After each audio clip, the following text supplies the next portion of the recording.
Hello guys, જય શ્રી કૃષ્ણ, જય માતાજી બધાને. સ્વાગત છે તમારા બધાનું વંદનાજી કિચનમાં. આજે આપણે કાઠિયાવાડી રીતે આખી ભરેલી વાલોળનું શાક બનાવીશું. જો ફ્રેન્ડ, આ રીતે તમે એકવાર વાલોળનું શાક તમે બનાવીને ખાશો ને તો ખાતી વખતે જે વાલોળની કાશી સ્મેલ આવે છે ને એ પણ આ શાકમાં નહીં આવે ફ્રેન્ડ. અને જે કોઈ વાલોળનું શાક ન ખાતા હોય ને એ પણ આ વાલોળનું શાક ખાવા લાગશે ફ્રેન્ડ. એકવાર આ રીતે ચોક્કસથી બનાવી અને એને ખવડાવી જુઓ ફ્રેન્ડ. ભરેલી વાલોળનું શાક બનાવવા માટે આપણે આ રીતની કૂણી અને નાની સાઇઝમાં આવે તે જ વાલોળ લેવાની છે ફ્રેન્ડ.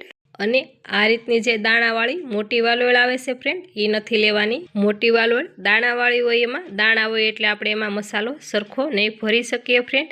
જુઓ ફ્રેન્ડ, જોઈ શકો છો આમાં દાણા મોટા મોટા હોય એટલે આપણે મસાલો આમાં સરખો નહીં ભરી શકીએ. જુઓ ફ્રેન્ડ, આ રીતે દાણા હોય તો આપણે અલગથી દાણા કાઢી અને એનું શાક કરી શકીએ છીએ ફ્રેન્ડ. આને આપણે સાઈડમાં રાખીશું અને જે નાની સાઇઝની વાલોળ આવે એને આપણે આ રીતે વીણી અને સાફ કરી લેશું ફ્રેન્ડ. જોઈ શકો છો આ રીતે આપણે આગળ અને પાછળનો ભાગ બંને કટ કરીને આને આપણે અંગૂઠાથી આ રીતે કરીશું એટલે આસાનીથી સરસ એવો આપણો મસાલો ભરાય એવી જગ્યા થઈ જશે અને આમાં જીવાત બીવાત નથી એ પણ ચેક થઈ જશે ફ્રેન્ડ. આ રીતે આપણે બધી વાલોળ વીણી અને સરસ એવી સાફ કરી લીધી છે ફ્રેન્ડ. વાલોળ આપણે કૂણી હોય તેવી જ લીધી છે અને બધામાં નાના બિયા છે ફ્રેન્ડ, જોઈ શકો છો.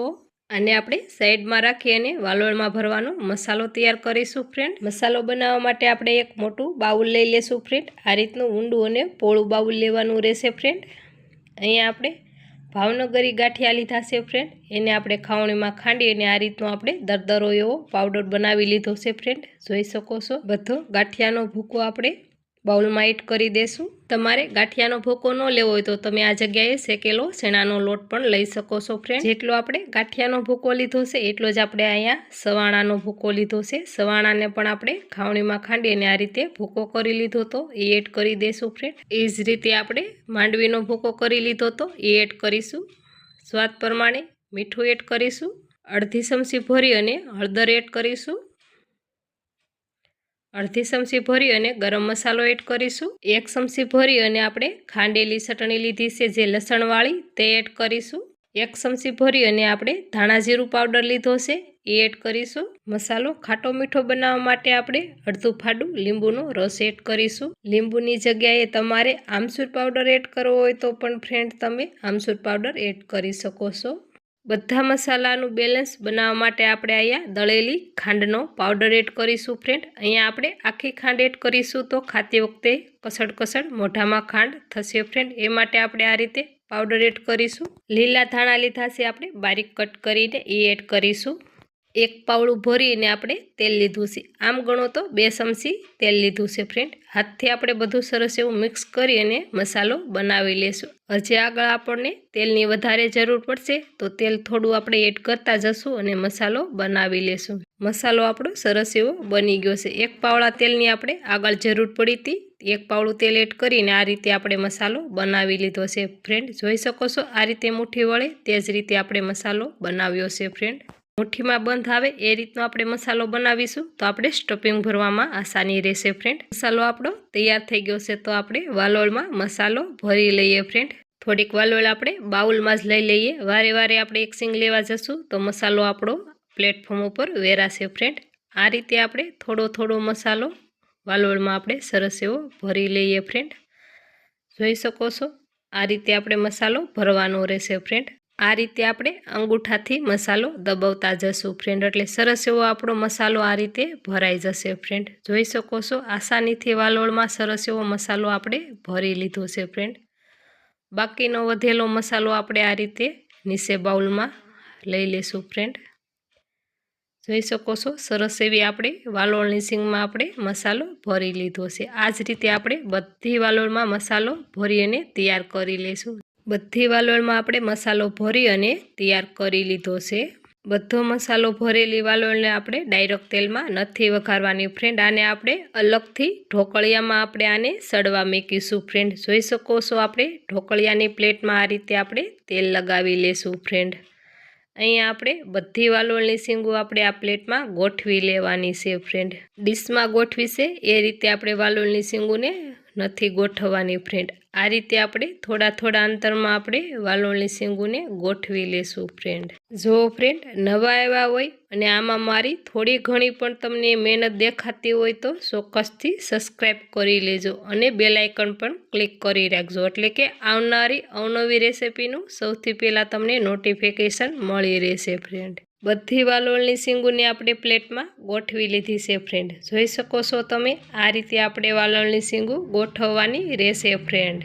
બધી વાલોળની શીંગુ ગોઠવાઈ ગઈ છે તો આપણે આને સડવા મૂકી દઈશું। પહેલેથી જ આપણે ઢોકળિયામાં પાણી ગરમ થવા મૂકી દીધું હતું, એમાં આપણે આ રીતે પ્લેટ મૂકી દઈશું ફ્રેન્ડ। ઢોકળિયાને ઉપરથી આપણે ઢાંકણ ઢાંકી અને આને આપણે 5 જ મિનિટ સુધી સડવા દઈશું ફ્રેન્ડ। 5 જ મિનિટમાં સરસ એવી આપણી શીંગુ સડી જશે ફ્રેન્ડ। 5 મિનિટ થઈ ગઈ છે, આપણે ઢોકળિયું ખોલી અને ચેક કરીશું। સરસ એવી આપણે વાલોળની શીંગુ બફાઈ ગઈ છે। નીચે ઉતારી અને વાલોળની શીંગુને આપણે ઠરવા દેશું। વાલોળની શીંગુ ઠરે છે ત્યાં સુધીમાં આપણે વઘાર કરી લેશું।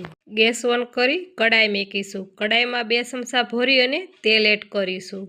તેલ ગરમ થઈ જાય એટલે આપણે અડધી ચમચી ભરી અને રાઈ એડ કરીશું। રાઈ આપણી ફૂટવા લાગે એટલે આપણે અડધી ચમચી ભરી અને જીરું એડ કરીશું।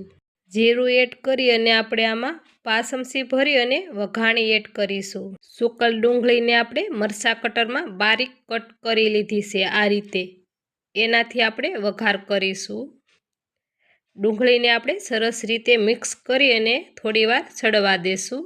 ડુંગળીને આપણે થોડીવાર સડવા દઈ અને આપણે અહીંયા આદુ લસણ અને મરચાંની પેસ્ટ બનાવી લીધી છે, ખાવણીમાં ખાંડી અને આ રીતે આપણે એડ કરી દેશું। એને પણ આપણે હલાવી અને સરસ રીતે મિક્સ કરી અને થોડીવાર સડવા દેશું। 1 ચમચી ભરી અને આપણે શેણાનો લોટ એડ કરીશું। આ રીતે આપણે શેણાનો લોટ એડ કરીશું એટલે રસો આપણો સરસ એવો ઘટ બની અને તૈયાર થશે ફ્રેન્ડ। શેણાના લોટને પણ આપણે હલાવી અને સરસ એવો મિક્સ કરી અને શેડવી લેશું। શેણાનો લોટ સરસ એવો સડી જાય એટલે આપણે મરચાં કટરમાં કટ કરેલા ટમેટાની પેસ્ટ એડ કરીશું। એને પણ આપણે હલાવી અને તેલ છૂટું પડી જાય ત્યાં સુધી આપણે એને સડવા દેશું। ટમેટા અને ડુંગળીના ભાગના આપણે મસાલા એડ કરીશું। થોડું અમથું આપણે મીઠું એડ કરીશું અને થોડી અમથી આપણે હળદર એડ કરીશું। બાકીના મસાલા આપણે બધા મસાલો બનાવ્યો તો એમાં જ એડ કરી દીધા હતા, એટલે આપણે અહીંયા સ્વાદ પ્રમાણે થોડું અમથું મીઠું ઘટે એટલા માટે આપણે થોડું અમથું મીઠું એડ કર્યું છે અને કલર માટે આપણે થોડી અમથી હળદર એડ કરી છે। વાલોળ ભરતા આપણે મસાલો જે વધ્યો હતો એમાં પાણી એડ કરી અને બધો મસાલો આપણે એડ કરી દેશું। બધું સરસ એવું મિક્સ કરી અને આપણે થોડીવાર સડવા દેશું। ઢાંકણ ઢાંકી અને તેલ છૂટું પડી જાય ત્યાં સુધી આપણે આને શેડવી લેશું। ઝાઝી વાર નહીં લાગે, 1 થી 2 મિનિટમાં આ રીતે સરસ એવું તેલ છૂટું પડી જશે અને સરસ એવી આપણી ગ્રેવી ઘટ થઈ જશે। હવે આપણે આમાં જે ઠરવા મૂકેલી વાલોળ હતી એ બધી એડ કરી દેશું। વાલોળ આપણે હલાવી અને સરસ એવી ગ્રેવીમાં મિક્સ કરી લેશું।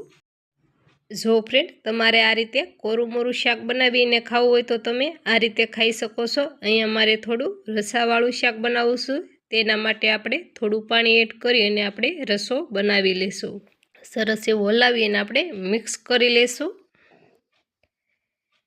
ઢાંકણ ઢાંકીને આને આપણે 1 થી 2 મિનિટ સુધી સડવા દેશું। 2 મિનિટ થઈ જાય એટલે આપણે ઢાંકણ ખોલી અને ચેક કરીશું। શાકમાં સરસ એવું તેલ છૂટું પડવા લાગ્યું છે અને મીડિયમ ઠીક એવો આપણે રસો તૈયાર થયો છે। જો ફ્રેન્ડ આ રીતે આપણું શાક બની અને તૈયાર થઈ ગયું છે। નીચે ઉતારી એક બાઉલમાં આપણે સર્વ કરીશું। જો ફ્રેન્ડ શિયાળાની સિઝનમાં જ આ રીતના સરસ એવા કૂણા અને તાજા શાકભાજી મળતા હોય છે, એના આપણે ચોક્કસથી ફાયદો ઉઠાવી અને આ રીતે આપણે નવીન શાકની રેસિપી ટ્રાય કરવી ફ્રેન્ડ। ઉપરથી લીલા બારીક કટ કરેલા ધાણા એડ કરીશું। તૈયાર છે આપણી ભરેલી વાલોળનું શાક ફ્રેન્ડ। જોતાં જ ખાવાનું મન થઈ જાય એવું આપણું ટેસ્ટી એવું શાક બન્યું છે। આ શાક આપણે રોટલી, રોટલા કે પછી પરોઠા, પૂરીઓ સાથે ખૂબ જ ખાવાની મજા આવશે ફ્રેન્ડ। હાલો ફ્રેન્ડ, ફરી મળીશું એક નવા અંદાજ સાથે અને એક નવી રેસિપી સાથે।